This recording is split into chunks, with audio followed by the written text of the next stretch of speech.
The cell is 7 feet wide and 12 feet long. That's smaller than most parking spaces. There's a concrete bed, a concrete desk, a concrete stool bolted to the floor, a toilet, a sink, a shower in the corner that runs on a timer so you can't flood the room.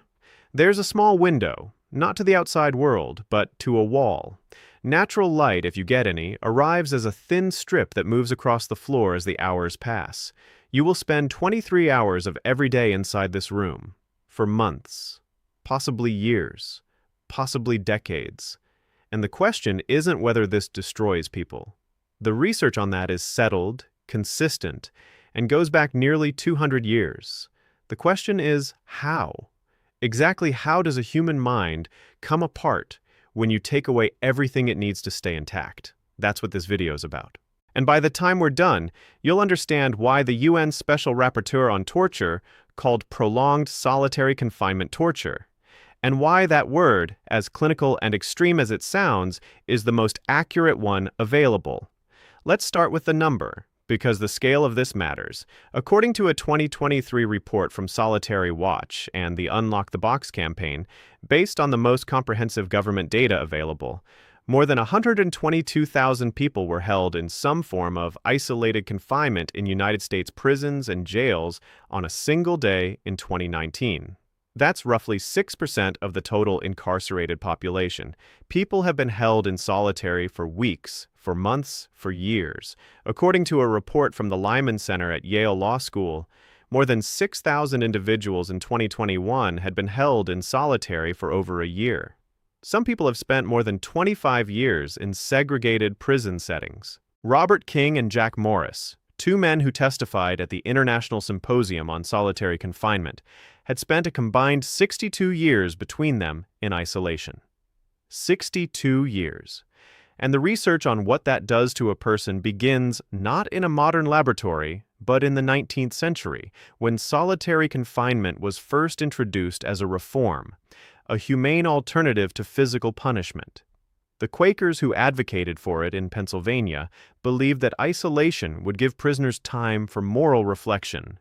What they got instead was the first documented psychiatric crisis caused by prison conditions. By the 1850s, observers at Eastern State Penitentiary were recording prisoner after prisoner descending into what they called a distinct emotional liability, fits of rage, hallucinations, the belief that they were being persecuted.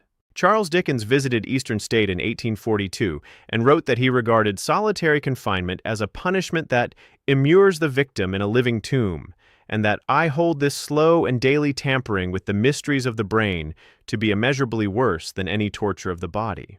That was 1842. And the research that has followed across the next 180 years has produced findings that are, as one major review of the literature put it, strikingly consistent. So here's what actually happens to you, day by day. The first thing you lose is time, not track of time, your ability to experience it normally. A cell with no natural light changes your body's circadian rhythm. Your sleep becomes chaotic. You sleep when you're not supposed to sleep. You're awake at 3 a.m. with nothing to look at and nowhere to go and no sound except the distant mechanical hum of the ventilation system. Sleep deprivation compounds everything that follows. It impairs memory, judgment, emotional regulation, the very tools you need to cope with what's happening to you. And it happens before anything else has had a chance to break. Then comes the sensory problem. The human brain is not designed for silence and stillness. It's designed for input, for constantly processing the world around it. When that input disappears, the brain doesn't simply rest. It starts generating its own.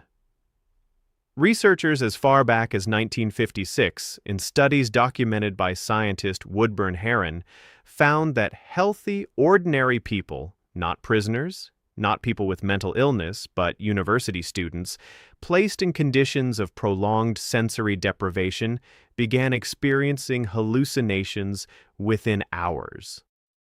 One subject, in a quote that has stayed with researchers for decades, described the sensation as something sucking my mind out through my eyes. Herron concluded that a changing sensory environment is not a preference for human beings. It's a biological requirement. Without it, the brain stops functioning adequately and abnormal behavior develops. Now apply that to months, to years.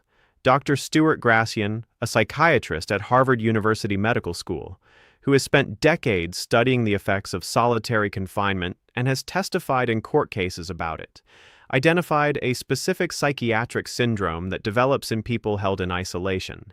He named it after the conditions that produce it. The syndrome is characterized by a progressive inability to tolerate ordinary things, the sound of plumbing, a door closing, a guard's footsteps, that become unbearably loud and grating because the nervous system has recalibrated to silence. It includes hallucinations and illusions, prisoners hearing voices, often in whispers, often saying frightening things. It includes severe panic attacks. It includes difficulty thinking, concentrating, and remembering. It includes obsessive thoughts that intrude and won't leave. It includes paranoia, problems with impulse control, and delirium. And Gracian found that this syndrome can develop even in people with no prior history of mental illness. You don't have to be vulnerable to break under these conditions. The conditions are sufficient on their own. In a 2012 class action lawsuit filed against the Federal Bureau of Prisons involving ADX Florence, the only dedicated federal supermax in the United States, located in the mountains of Colorado, the filing described what the facility looked like from the inside. Prisoners, it said, interminably wail, scream, and bang on the walls of their cells. Some mutilate their bodies with razors, shards of glass, writing utensils, whatever they can obtain. Some swallow razor blades, nail clippers, broken glass. Others carry on conversations with voices in their heads, oblivious to the reality around them. One plaintiff in that lawsuit, a man named Jack Powers, had no history of mental illness before he arrived at ADX Florence. Years of solitary confinement later, he was engaging in severe self-harm. He wasn't an outlier. He was a pattern. Here's what happens at the neurological level. Because the damage isn't just behavioral, it's physical.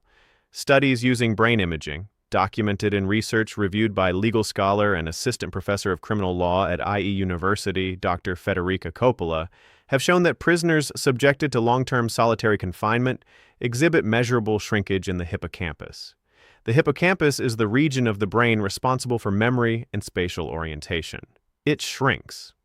These same studies show increased activity in the amygdala, the brain's fear and anxiety center, that remains elevated long after the person has been released from isolation. Prolonged isolation also reduces levels of serotonin and dopamine, the neurotransmitters that regulate mood, motivation, and the ability to feel pleasure.